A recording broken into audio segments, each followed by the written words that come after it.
Well, this is what we have going on right at the moment. This is our new head.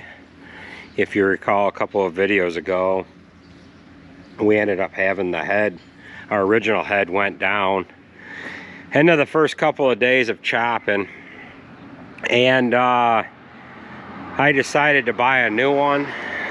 Kaz Equipment, which is now S&P, they had one, but it was for a demo chopper, and they couldn't necessarily sell that one, so they ended up getting us this one. What we'll have to do is assemble this. The salesman's gonna actually give me a hand with it. We'll get it put together here quickly. We did get some 2 inches of rain, 2 inches or better, in the last 3-4 days here, so we probably will not be chopping anything as of right here today. We've got just some assembly to do to this. We've got to put the wheels on it, the gauge wheels on it. We've got to put the crop shield. We got to get that pinned into place. These arms will have to flip over. Actually, the wheel is on there correctly. We just flip that over and put that on. Run a grease gun around it. Hook up the crop shield there, the screen, and pull the legs, the stands, the shipping stands off of it. This one is identical to our head. This has the rake teeth on it. The other head, the one that we're using, has the flat compression sheet board to it. I didn't care which one we got. I figured, well, this one is, exactly the same as the one we have. However, I did notice that crop sheet, the panel that's on the other one, holds a lot of material because we don't run this wheel down on the windrow. So that's what we have going on here now. The one thing that I liked about the other head, though, is it had these plastic filler plates in here. This one does not have that. So we'll have to see if we can't maybe order them and get them in there so that it doesn't wear the heads of the bolts off. That must be an option that we'll have to get altered to this head here. So, alrighty. We'll go ahead and start assembling this. Alright, so we've got this head all together. Salesman, he helped me put it together along with Christian. And we're going to go ahead and get hooked onto the other one and get it cleaned up. Now, this one does not have the little spacers that go in here. So I don't know if he's ordering them for me or not, but other than that, the only other difference is this has rake teeth on it, just like our original head.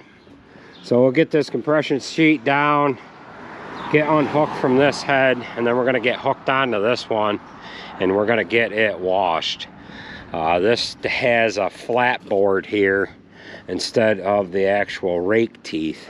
And as far as the little spacers, excuse me, it's got like a nylon spacer that goes over the top of the stripper plate.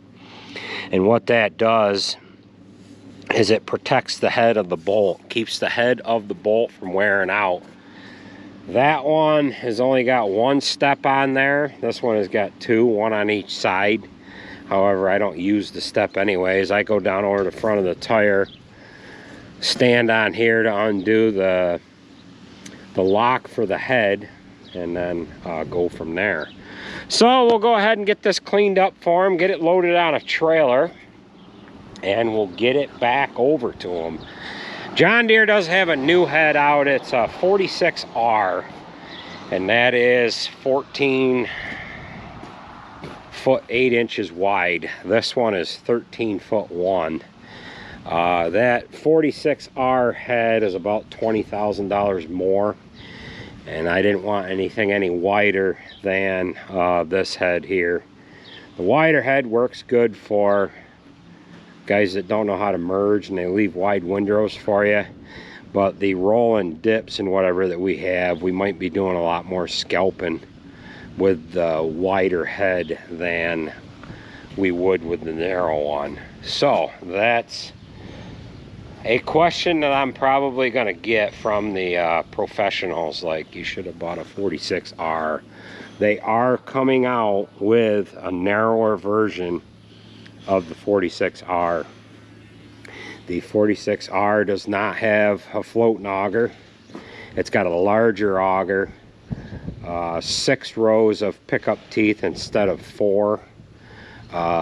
It's a little more heavy duty. It's designed more for the larger choppers, and I think they just wanted to upgrade these anyways. So we'll go ahead and get that other one there cleaned up.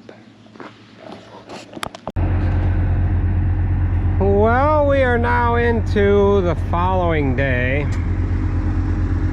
Got this head all ready to go, and this will be the first that we've used this head.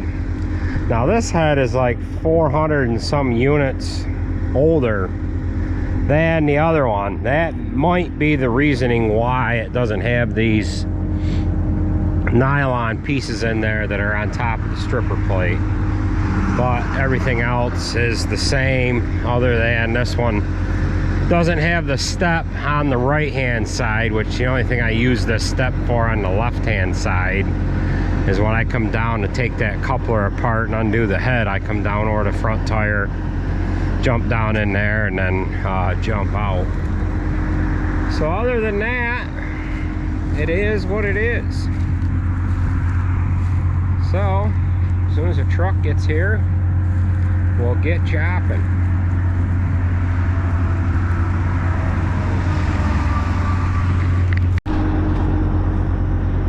So it has been raining off and on here for a couple days. They tedded this here out. We had 160 acres down. Today's Tuesday. This got cut here on Saturday. Of course, it rained all day Sunday just about. And we had spotty showers here yesterday. So we're just waiting on a truck here. Well, we are right at it here. This head is just like the other one, nothing special. Sarah's getting the first load for today. And the moisture's running right at 65%. So it's a little on the green side, but in the event that we get some sun, it'll start to dry out a little bit on us. We just don't want it to get too dry. With it being tedded out, we don't have much of a window for it to stay in that optimum moisture range. So it would be nice to have some sun, of course, but we don't have that option here today. 66 going through right now, 66% moisture.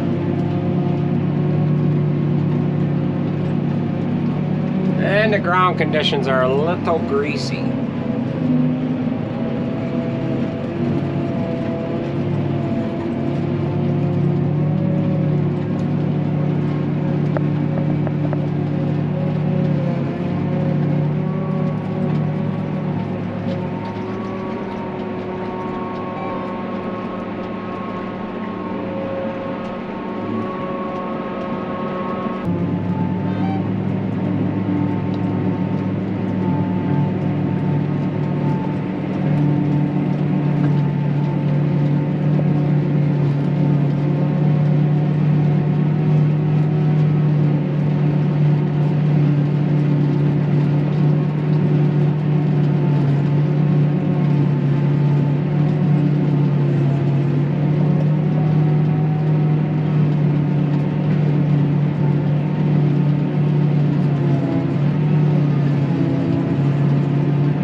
Well, we didn't exactly get done as much as I wanted to tonight. We kind of got rained out. We do have a small issue, and that is this gauge wheel on the left-hand side is soft. It was soft when we got it, and we're just climbing down over the front here. I probably should use both hands. That's how we do it. Standing on our step. We need to show you guys some lighting. Reach down on in here. Unlatch the head. And then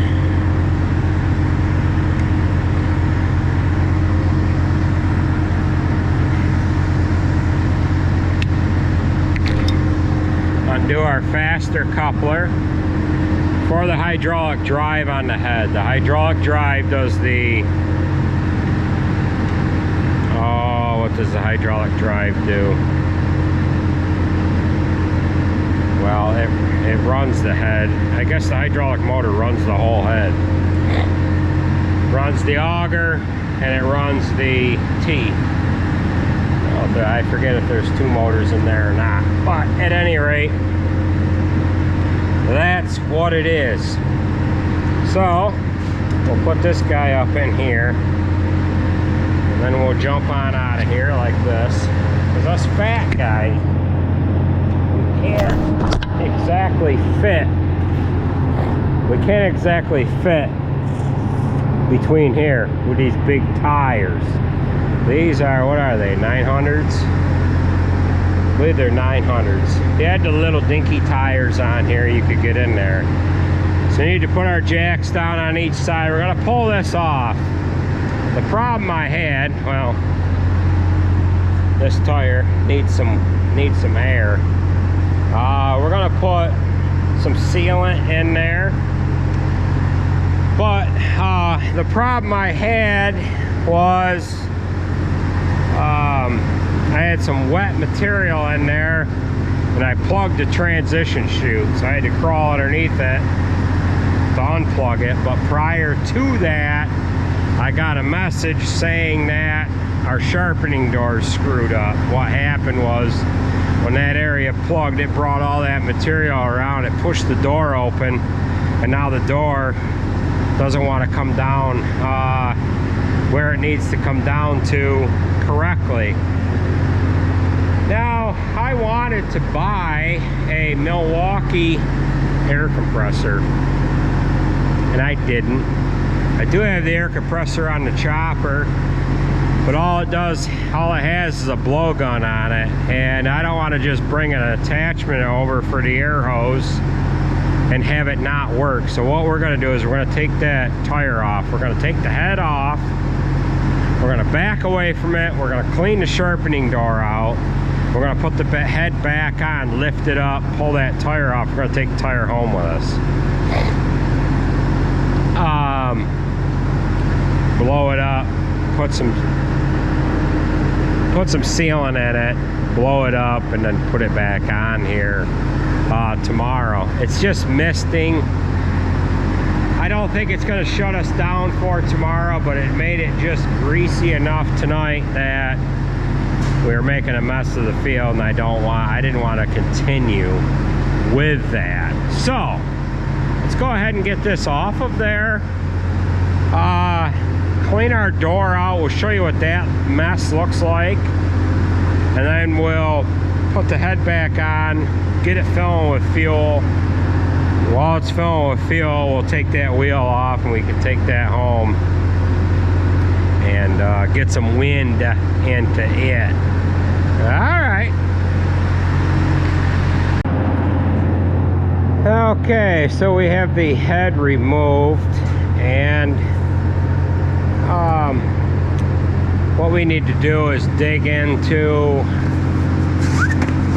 the sharpening door area here. Set you guys right there for a moment.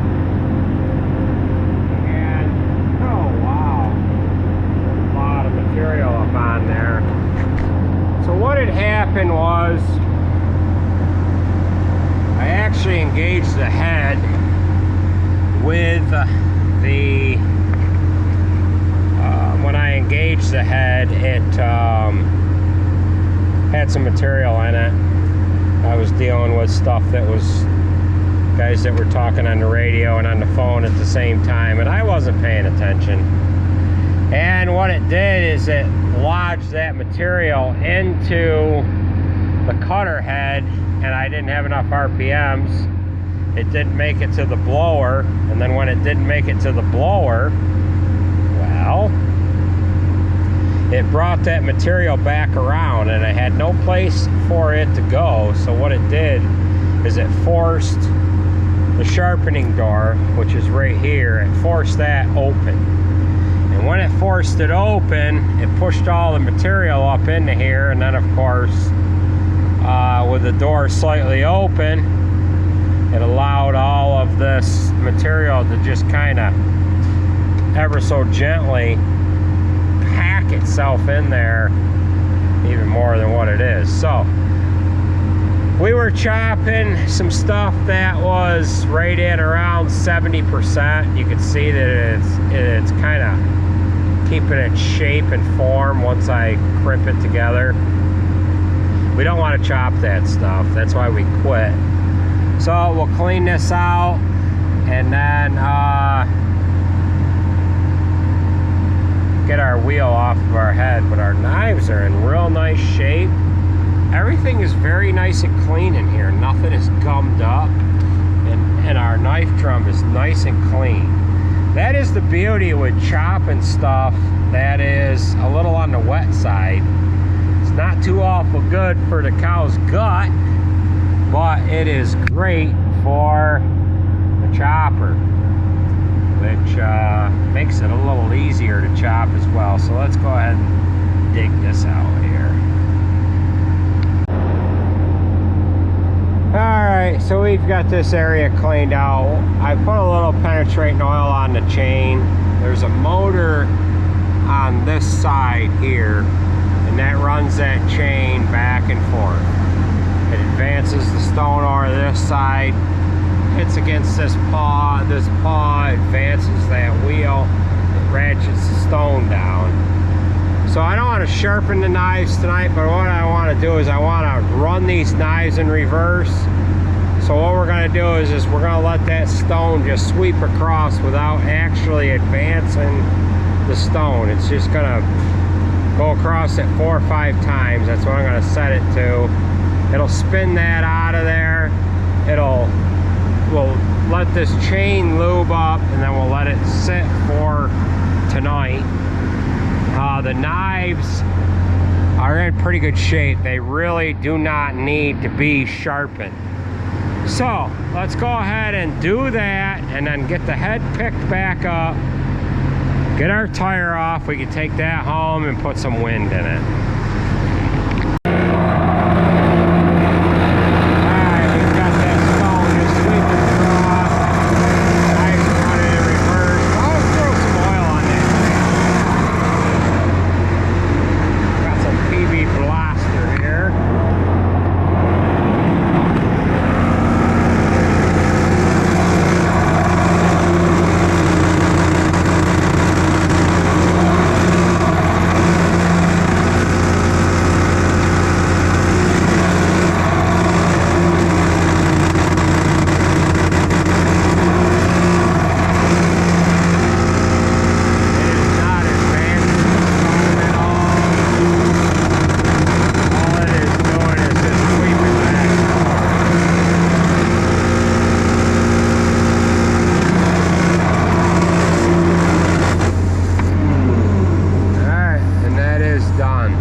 Some water here that I'm going to throw down in there, and the material that we chopped today was not too awful dry, so I don't have to worry about any sparks because it didn't get aggressive on that.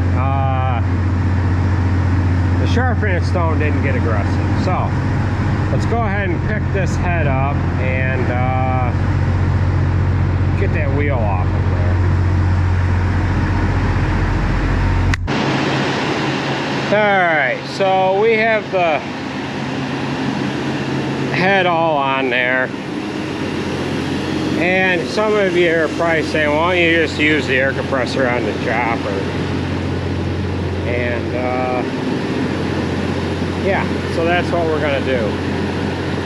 I do have an air hose that comes with the chopper. We had an air compressor put on there. This is an engine-driven compressor, just like what a truck has. So it's got an engine-driven compressor right here. Got a small supply tank. And that air compressor is on there to run the oiler for the kernel processor. It has an air spigot here. Again, it's a little tiny system. However, we can use it to blow up this tire. But I need to get the proper attachment. We've got just enough hose to get to this tire. But all they give me, all I have is a little air chuck. Now this isn't worth doing anything with. I mean, you're only going to be able to blow yourself off or whatever, but it does have the ability to take the end off. So that is the exact same attachment as we have for our air tools. So what I'll do is I'll bring some tire sealant over, get that sealed up in the morning. I probably should still take it off and take it back to the shop and do it up right there. But we can get some sealant in. I still should probably take it off and then bring the proper attachments over for our air hose. Therefore, if the tire goes soft tomorrow, if we can chop, I can go ahead and add air to it. I probably better do it that way. So that's the way we're going to do it. We get fuel pumped in, and we'll go ahead and get that tire off and get it done up right, and then we'll use the air compressor on the chopper in the event that we need to add air to it tomorrow.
Alright, so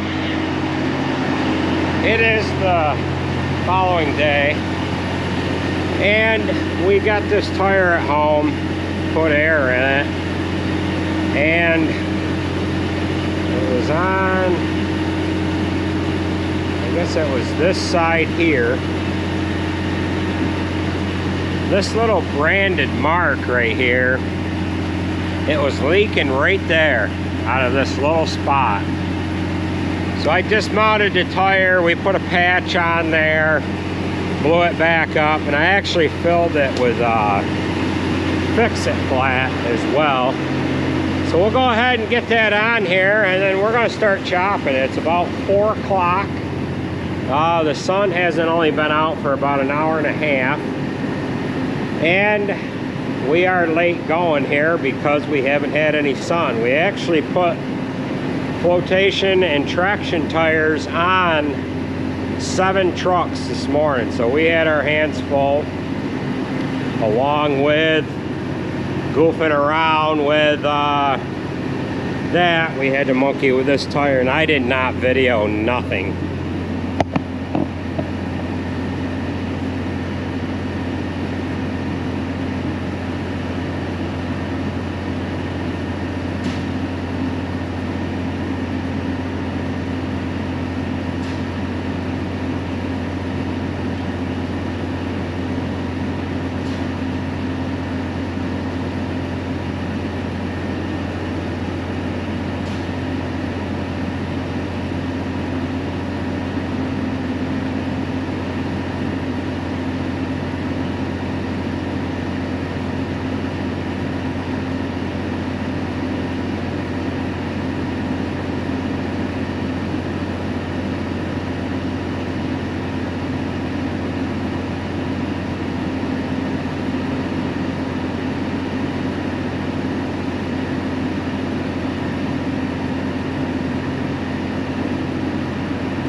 So we're kind of picking up where we left off here last night. First truck up is my father, or no, this is Mike, with Sarah's truck, and then Sarah is in truck 18, which is up over there. Now we've got a couple guys in on deck here. Everybody kind of got here at the same time. Looks like we got Jared, Jason, Sarge, and Davey all in here already. So the only one we lack is Alex and my father.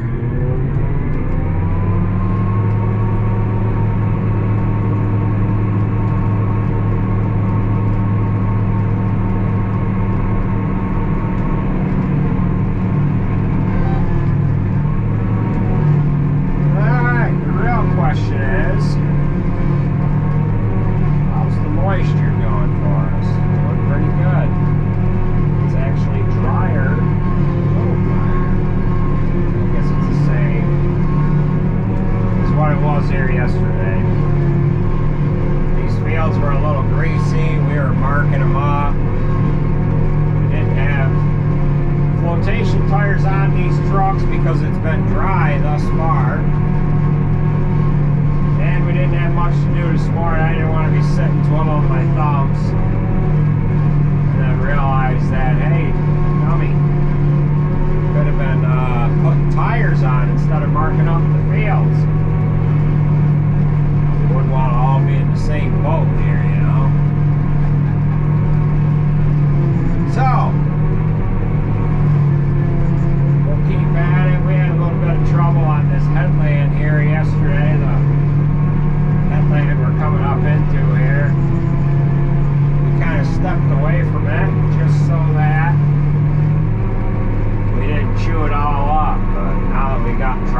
show you what we put on the 900 along with the Freightliner that Alex drives. You can see some marks right there where Sarge came up through here and had traction issues with the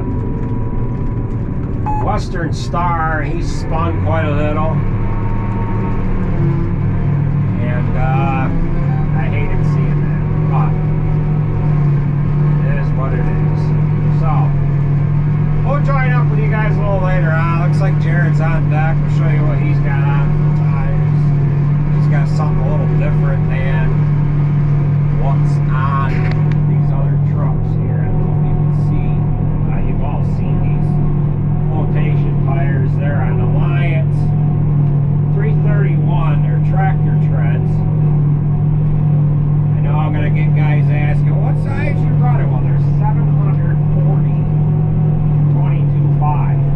Now you can get them smaller than that, but we've run the same size here for a long time, and it's just easier to deal with having spares and working with flat tires and everything else if all these trucks have the same size tires. Now these flotation tires are a little taller than your traditional 11R 24.5, and if you've got a low rise on your fifth wheel, you're running fenders or trying to run fenders, you won't be able to get your fenders moved up high enough out of the way to get the 700s in there. You might want to go to a 6, but we've got full fenders on the 900, and the tire that we're running is a little different. We were able to leave them on. However, we did take the rear fender off of Alex's truck. So we'll show you what those look like when we get them loaded.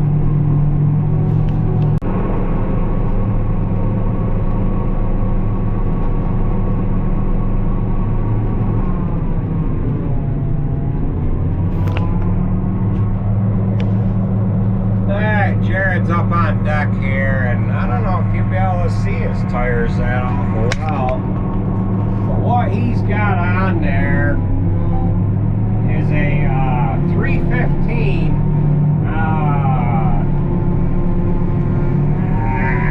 315/60 or 80.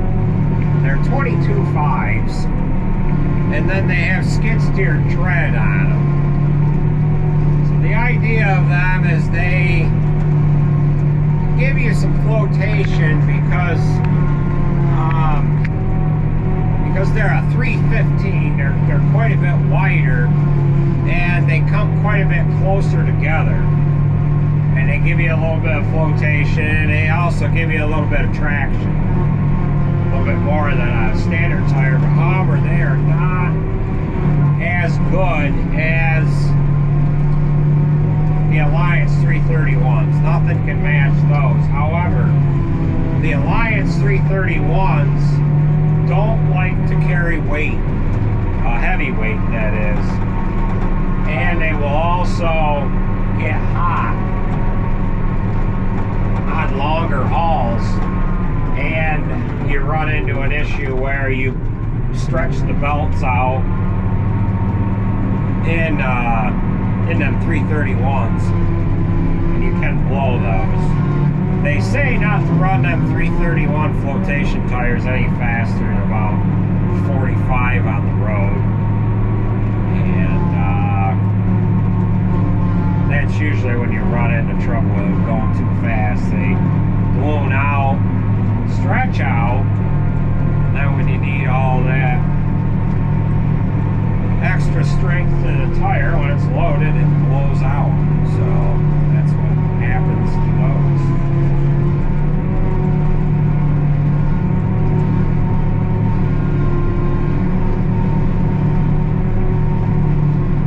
Okay, we will keep on her here.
Jared's loaded. He got spinning a little bit, and Sarge is on deck.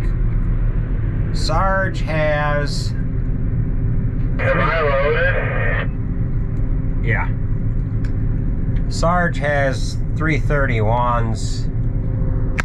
The Alliance 331s on the Western Star. We only had 2 sets of those skid steer treads, and we felt that the Western Star would be better suited to have a better traction tire on it, because it has that Freightliner air suspension in it, and it doesn't articulate as good as the suspension that's in the C5, the 900, and the Freightliner that Alex is driving. The Freightliner that Alex is driving is a Henderson Primax air suspension in it, and that's better suited for off-road compared to this Freightliner Air Leaf, whatever they call it, that's in this Western Star.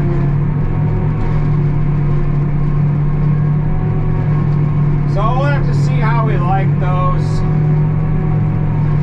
skid steer treads. Jared's had them on the Mac. He ran through a whole set of them, wore out a set of those on the Mac here.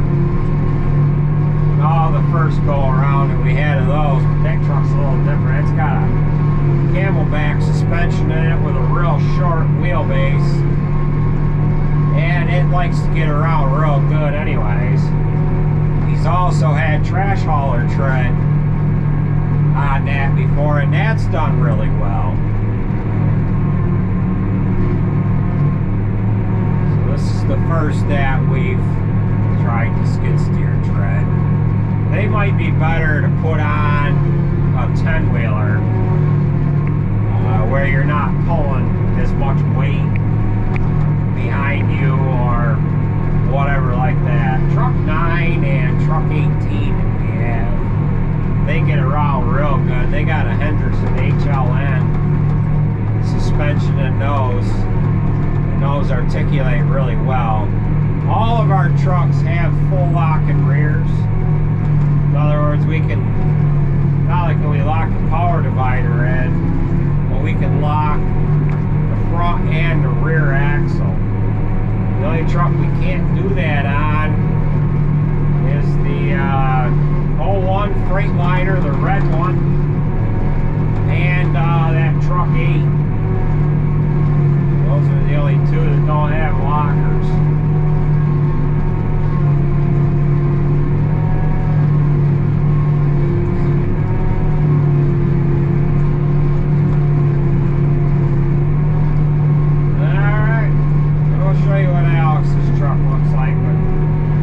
Up alongside the chopper. She doesn't have fenders on that rear axle, so we'll be able to give you guys a little better look-see when she pulls up here. She did have a little bit of hay wound around the input shaft going into the rear diff on her truck. You can barely see anything wound in there. And we're thinking it came from that day where we were chopping that grass in that one little tiny narrow field where she had trouble getting up onto the road. We're thinking that she grabbed it that day, and we just noticed it today when we had the trailer unhooked from it, and when we were swapping tires over on it.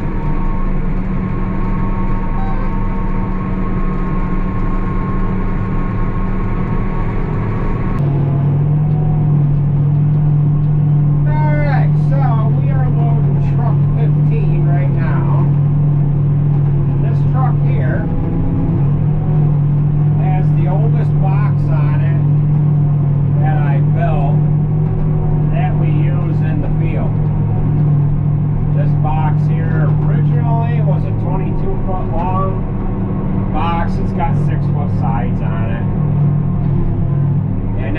stretched it 3 feet.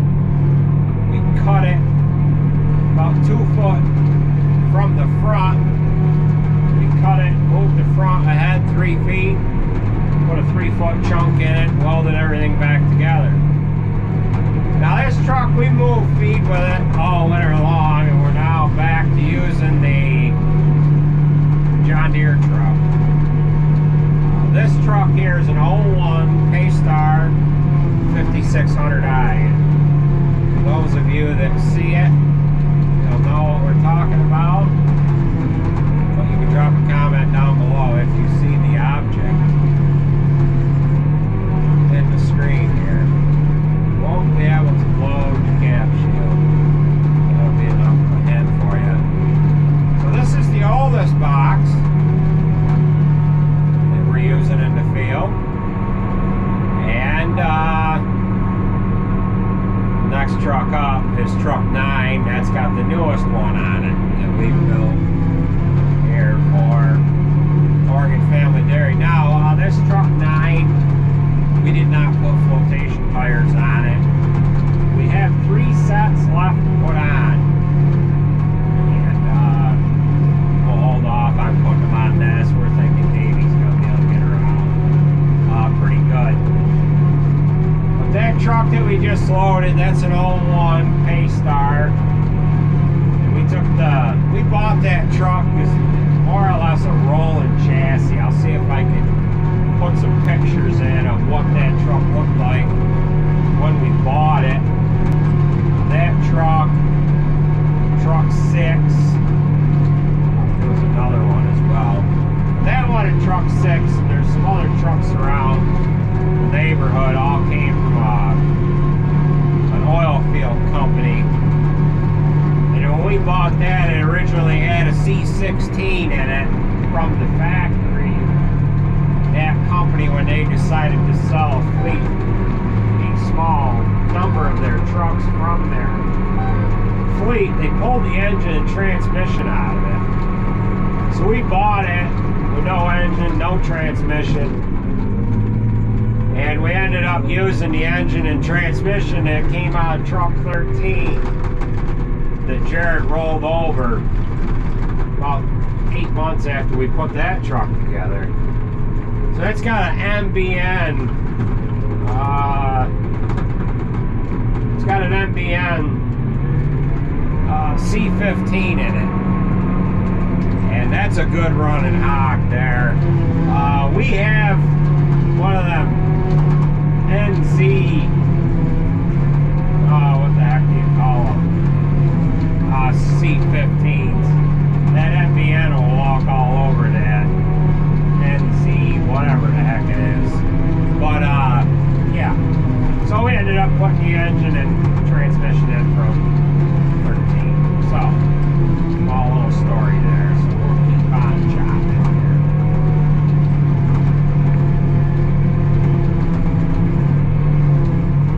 This box here is 22. Well, we talked about that earlier.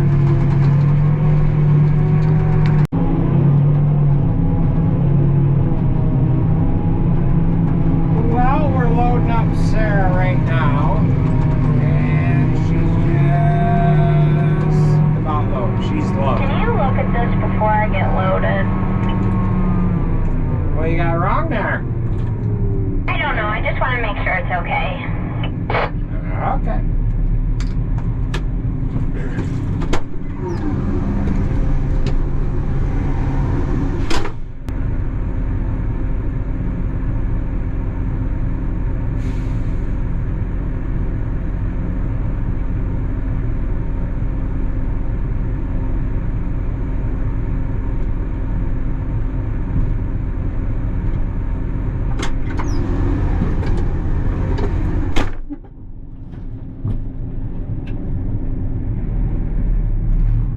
Okay, so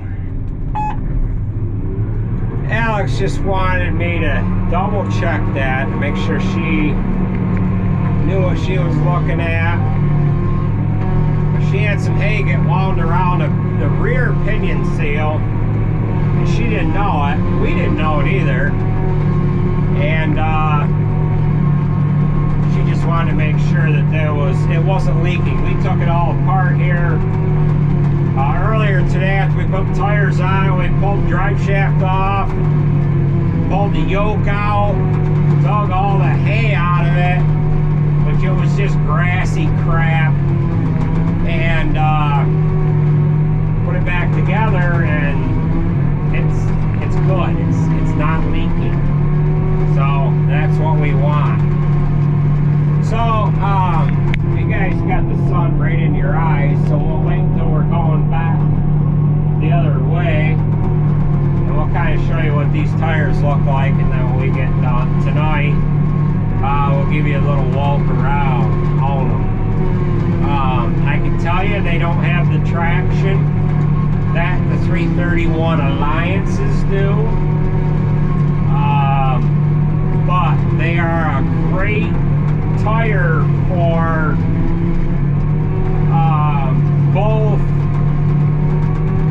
applications. In other words, they're good for pavement, and they're even better for in the field. The trouble with these damn tires is you put them on and then you are in the field with a truck, you know, you go to haul weed or something like that, and it's like, I hate to run that frickin' flotation tire on the road that long, but these tires here, you can get away with it. So you get a little better look-see at that. 315/80, I think they are. Mainly, what those tires are mainly used for, that size casing, is a trash truck. They're on a heavy rim, real thick rim, and they serve a pretty good purpose. I don't know what, I forget what the cost of them is, but it's skid steer. It's like a SKDS, or it's a what the heck is the tread called? KDS 759 maybe? I could be wrong, but you can't see the tread on it, but that's what they look like on the truck.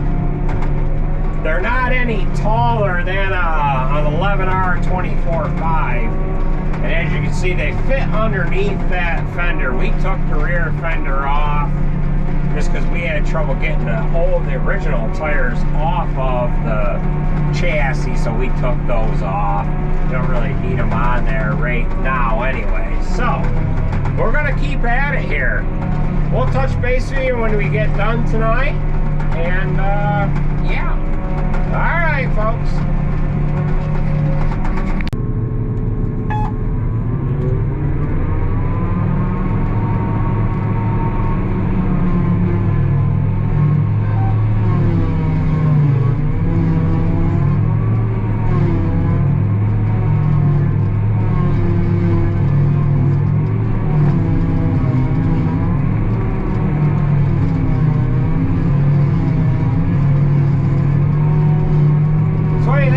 Tires so far, Alex?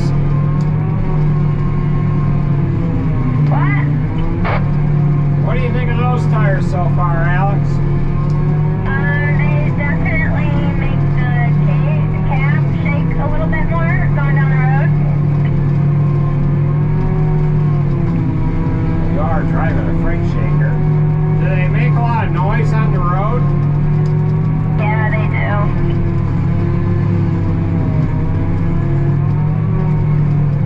Traction wise, you got a little better traction today, right? Oh, yeah.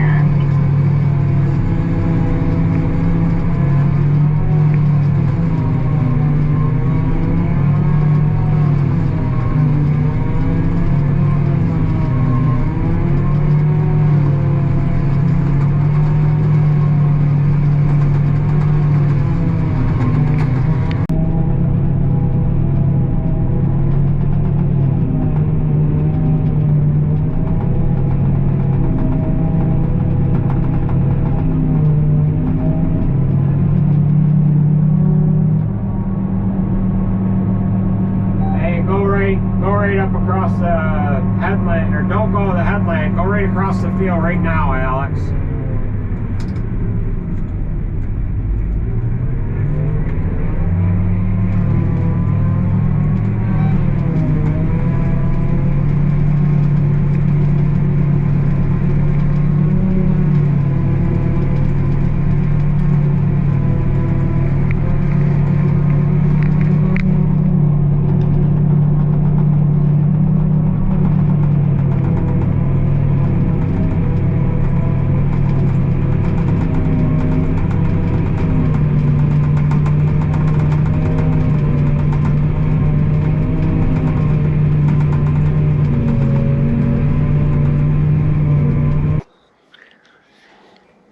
All right, so we are back where we started from here today. We've got the head removed because I like to take a peek at the knives and what have you. Now, last night we had a little blooper here and I shut the cutter head down with material in the head. I engaged the cutter head, sucked the material in from the head into the cutter head before I had RPM enough up. And what happened was it plugged the area between the knives and the blower. And when it did that, it blew this door open. So this door is right here. I've got it open now because I'm looking at the knives. And they are in good shape. I'll have to put a little bit of a sharpening on them here in the morning, and then we can roll on with the rest of the day. Now, this tire that we had trouble with, I started out with it at 70 PSI from the barn, from the shop rather. It's recommended that you run it at 65. We put a can of Fix-It-Flat in the tire. We put a patch on there. I had some leaking around the bead, what have you. So I said, you know what, I'm just going to put a can of Fix-It-Flat in there. We'll see how it goes. It's down to 60 PSI right now. In order to get the Fix-It-Flat to work, you have to rotate the tire. And we didn't get to rotating the tire till some 40 minutes after we applied or entered the product into the tire. So, the next video, we'll do an air pressure setting off of that tire first thing tomorrow morning. So, this is where we're going to sign off of this video. And we will catch you guys at the next one. We'll have to obviously monitor that tire, and if it's going to continue to be a problem, we're going to either have to put a tube in it or replace it. So, with that being said, that is going to do it for this video. I want to thank everybody for watching, and we'll catch you at the next one. Take it easy, folks, and we will... catch you at the next one. See ya.